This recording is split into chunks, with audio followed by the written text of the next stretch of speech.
Anita Brown Graham, welcome back to North Carolina Now. Well, thank you, Mitch. It's always wonderful to be with you. Now, you are the director of the Institute for Emerging Issues, and give our audience a little bit of background about the history of the Institute.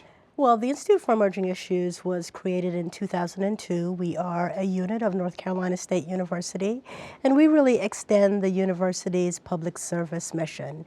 Our job is to wake up every morning thinking about what's in the best interest of North Carolina's continued economic competitiveness. As you know, the Institute was actually preceded by a single event, annual event, the Emerging Issues Forum, which started in 1986. And so we're preparing for our 30th annual forum this February 9th and 10th. Now, congratulations on the 30th anniversary of the Emerging Issues Forum. Now, you haven't been around for 30 years. Thank you for acknowledging that. Yes, but through the history of the Institute, what have you noticed as some of the things, say, changing or evolving about the Emerging Issues Forum? So in 1986, there were a few hundred people who came together at the McKimmon Conference Center on North Carolina State's campus.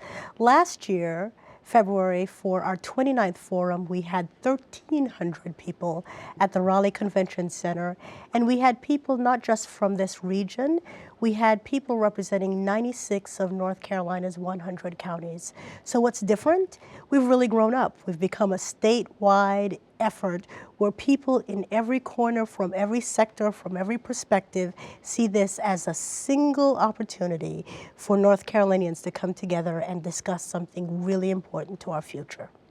And when you talk about the Emerging Issues Forum, one name that really comes to mind is former Governor Jim Hunt.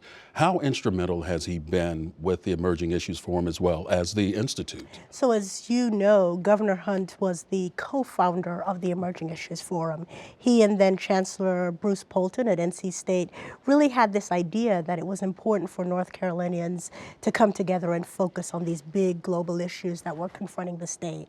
Governor Hunt also served as the founding chair of the Institute for Emerging Issues and continued to be our chair up until this year when he was succeeded by Jack Cecil of Asheville. He's still chair emeritus, and Governor Hunt will always be around. There's been a lot of work going on at the Institute, especially when you look at the physical aspect of the Institute. Talk about that a little bit. Absolutely. Well, we were very fortunate to move into the James B. Hunt Library on North Carolina State's campus in 2012, and that's given us an opportunity to have some spaces to do some physical convenings. But it's actually not the physical space that's exciting.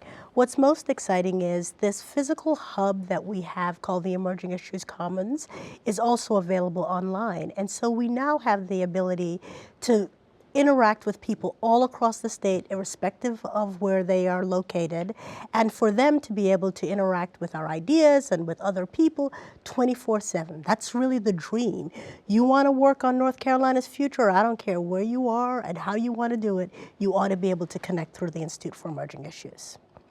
And when you look at the Institute itself, what sets it apart, say, from other policymaking organizations? My sense is that there is one thing that really is the most distinctive about us, and that is we're not an organization that starts with the answers to the questions. In fact, we rarely ever start with the questions ourselves. We're a consensus-based organization. We spend time talking to people all around the state before we figure out what the emerging issue is going to be. We spend time talking to people around the state to make sure that we are sensitive to regional differentiations in that issue. And really, this forum is the way we set our work. People come to the forum not to hear the answers, but to contribute. This is probably one of the few events where the audience is actually more important than the speakers, although we've got great speakers to help stimulate the conversation. And as you look back at previous Emerging Issues forums, what are some of the topics that really sort of stayed in your mind? Sure. So this year we're going to be talking about innovation, and I wasn't around in 1986, but that was the topic. And it strikes me that an organization that in 1986 was thinking about how North Carolina positions itself in a global economy and is now 30 years saying, so how do you reposition yourself for innovation in an era of accelerating everything, is the kind of organization that is always looking on the cutting edge. I know you can't gaze into the crystal ball, as people would say, but what type of direction do you see these two entities going towards the future?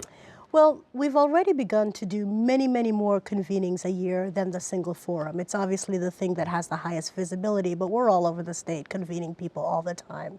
And what I see in a state that is rapidly growing and changing economically and socially is more and more demand for an organization that can come in and help people sit together, think together, collaborate together, and respond to the challenges of their communities and of the state. So what do I see in my crystal ball? I see a lot more work for the Institute for Emerging Issues in the years to come. And with that work, what are some of the issues or some of the meetings that you're looking at doing or have done in the past? So it's very interesting. You know, some of the meetings that we do are responsive to things that are happening elsewhere. So for example, there is this new EPA ruling, and people all across North Carolina are trying to figure out what that means for them, and that's true whether they're in the public sector or the private sector. IEI will bring people together so that we can really net the wisdom of the crowd to figure out how North Carolina is responsive. But then there's some times where we're looking ahead and we're really pushing and asking people to answer certain questions. We are going to release in February North Carolina Civic Health Index. It's going to tell us how North Carolinians connect to each other, how they connect to community issues, and then we're going to start bringing people together in communities to say, is this really what you want? Is this good enough? Or are there opportunities for you to really build an infrastructure that makes it easier for people to be engaged? And of course, if our viewers want to find out more about the Institute for Emerging Issues, where can they go? www.emergingissues.org. Anita Brown Graham, always a pleasure to have you here on North Carolina Now, and continued success to you. Well, thank you so much. It's wonderful to be with you.